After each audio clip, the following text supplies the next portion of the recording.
من العام 2000 وحتى تصوير هذا الحلقة قتل الاحتلال الإسرائيلي بشكل مباشر 13228 فلسطيني. 13000 خلال 23 سنة. لكن هل تعرف أن الحوثي خلال 8 سنوات قتل بشكل مباشر 18230 يمني؟ ضحايا الألغام فقط التي نشرها الحوثي في اليمن 3673 مدني، بينهم 647 طفل. إلى ديسمبر 2022 هناك 4500 معتقل وأسير فلسطيني في سجون الاحتلال، بينهم 39 امرأة. خلال 6 سنوات فقط اعتقل الحوثي أكثر من 16,000 يمني، بينهم 1700 امرأة. وما يزال في سجون الحوثي 4200 مدني وأكثر من 1300 مخفي قسريا، بينهم 84 امرأة و76 طفل. مات في السجون الإسرائيلية 73 فلسطيني بسبب التعذيب خلال 53 سنة، ومات في سجون الحوثي 147 شخص بسبب التعذيب خلال 6 سنوات. هذه مش مزايدة على من هو مظلوم أكثر، لكنها حقائق مهمة لازم نطرحها في الوقت الذي بيحاول فيها الحوثي تبييض صورته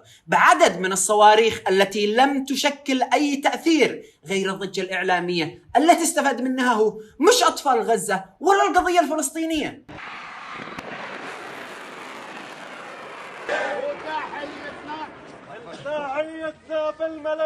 تحيتنا بالملايين ولليمن والحوثيين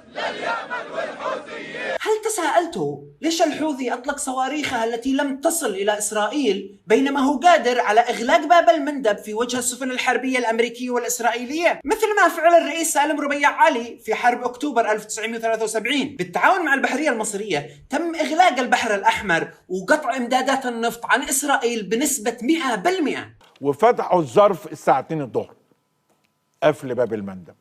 صدقني أكبر ضربة خدتها إسرائيل في الحرب المفاجأة باب المندب. كان هناك تلويح سابق من جانبكم باستهداف طرق الملاحة في باب المندب لكبح الدعم الأمريكي لإسرائيل، يعني هل هذا الأمر ما زال قائما؟ نحن لم نتحدث عن أي شيء تفصيلا، لكن كل الخيارات مطروحة، وأعتقد أن لكل حادثة حديث. لا نستطيع أن نكشف أوراقنا اليوم، ولا أن نقول أن هناك هدف يمكن استهدافه، ولا أن هناك هدف لا يمكن استهدافه. هذه تخضع أيضا للجانب العملياتي داخل وزارة الدفاع. ليش الجانب العملياتي في وزارة الدفاع قرر استهداف إسرائيل في طرف الدنيا ولم يقرر استهداف 3000 جندي أمريكي جنب ذنف البحر الأحمر؟ لأن الحوثي لا يريد إلا اللعب على عواطفكم الصادقة والهروب من العزلة الداخلية والإقليمية والسخط الشعبي المتزايد. الحوثيين انقلبوا في 2014 على الدولة لإسقاط الجمهورية وإعادة حكم اليمن للسلالة الهاشمية المطهرة فيما يسمى بالنظام الإمامي الذي أسقطها اليمنيين قبل 65 سنة من اليوم. آخر إمام حكم اليمن قبل عبد الملك الحوثي هو محمد حميد الدين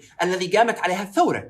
الإمام محمد كان متحالف مع إسرائيل ضد الثوار الجمهوريين. في العام 2008 كشفت إسرائيل عن وثائق سرية تقول أن السلاح الجوي الإسرائيلي نفذ 14 طلعة جوية على اليمن في ستينيات القرن الماضي لإسقاط الأسلحة والذخائر والأغذية لجيش الإمام. في ذلك الوقت كانت الإمام مدعومة من بريطانيا الكافرة التي كانت تدعم إسرائيل الصهيونية، وهذا المعسكر بالكامل ضد الثوار الجمهوريين المدعومين من جمال عبد الناصر الزعيم العربي الأشرس في وجه إسرائيل.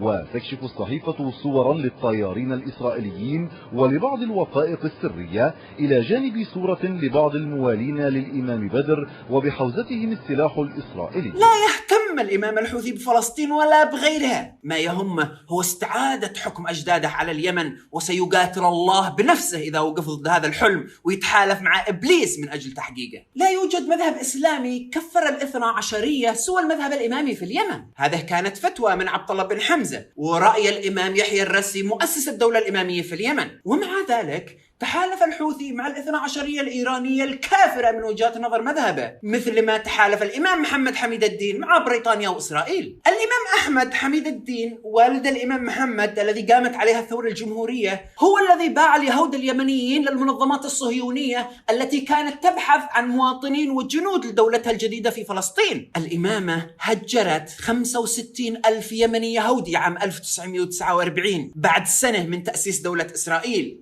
خرجوا من اليمن وهم بيبكوا في عملية سميت بساط الريح، وشاركت في نقلهم طائرات الإمام شخصيا، وما زالوا إلى اليوم بيتغنوا بالتراث اليمني في تل أبيب ويحنوا لبلدهم الأم. يا وطني ألم يتواضع، يا وطني مضروب شمس يا وطني المتواضع يا وطني مضروب شمس اضحك معي لآخر كرة قبل ما أنا أسافر اضحك معي لآخر كرة قبل ما أنا أسافر. آخر 19 يهودي يمني رحلهم الحوثي إلى إسرائيل في العام 2016. وقالت الصحف الإسرائيلية أن تل أبيب دفعت الأموال للحوثيين مقابل هذا العملية. وصل اليهود إلى إسرائيل ومعهم واحدة من أقدم مخطوطات التوراة في العالم. اقرأ يعقوب بقاء تكاخ لخطات كم هالسبش اللي هو دبر لي كم هالسبش اللي كم بالسبة لسبة الإمامة في اليمن ليست كالإمامة الشيعية التي يعرفها العالم العربي اليوم. هم لا ينتظرون المهدي. كل من هو من نسل الحسن أو الحسين هو إمام يحق لها التحكم في رقاب الناس حتى اليوم وإلى الأبد. إذا كانت القضية الفلسطينية عمرها 75 سنة فالقضية اليمنية عمرها 1000 سنة، وكل 50 سنة تحصل نفس الحرب. كل دولة قامت في اليمن خلال 1000 سنة مضت كانت تعاني من حروب مع طالبي الإمامة باسم السلالة الهاشمية، وحتى لما يتمكن إمام من الحكم يظهر إمام ثاني ينازع على السلطة بكونها أولى، واليمنيين هم الذي بيموتوا. بعد 7 سنوات من اندلاعها تقدر الأمم المتحدة أن عدد قتلى الحرب في اليمن سيصل إلى 377 ألف شخص نهاية العام. إذا كانت مشكلتك مع الصهاينة أنهم جاءوا من الخارج وسرقوا الأرض، فالإماميين أيضا جاءوا من خارج اليمن وتملكوا الأرض والبشر. إذا كانت مشكلتك أنهم يعتقدوا أنفسهم مميزين، فالإماميين في اليمن يعتقدوا أن الله اصطفاهم على كل البشر وأعطاهم حق التحكم في رقابنا، ولازم ندفع لهم الخمس من أموالنا وأكلنا وشربنا بدون أي مقابل فقط لأنهم هاشميين. إذا كانت مشكلتك أن الصهاينة مجرمين ودمويين، فالإمام الحوثي تسبب بقتل اليمنيين خلال 6 سنوات أضعاف ما قتل الصهاينة من كل العرب خلال 75 سنة. إيش مشكلتنا في اليمن بالضبط؟ هل مشكلتنا أن الذي بيقتلنا مسلم مش يهودي؟ هل ذنبنا أنهم بني هاشم مش بني إسرائيل؟ هل ذنبنا أن الداعم لهم إيران مش أمريكا؟ أنا أرفض التطبيع مع الحوثي مثل ما أرفض التطبيع مع إسرائيل، ودم الأطفال اليمنيين عندي مقدس مثل دم الأطفال الفلسطينيين. لن أصفق لقاتل اليمنيين مقابل مزايدته ضد قاتل الفلسطينيين. الدفاع عن فلسطين حتى لو كان جاد وصادق لا يسقط أبدا الجرائم ضد الشعب اليمني. الحوثي أبشع من إسرائيل. نتمنى السلامة للمنكوبين في غزة. هذا كان كل شيء. شكرا على المشاهدة. خاطركم.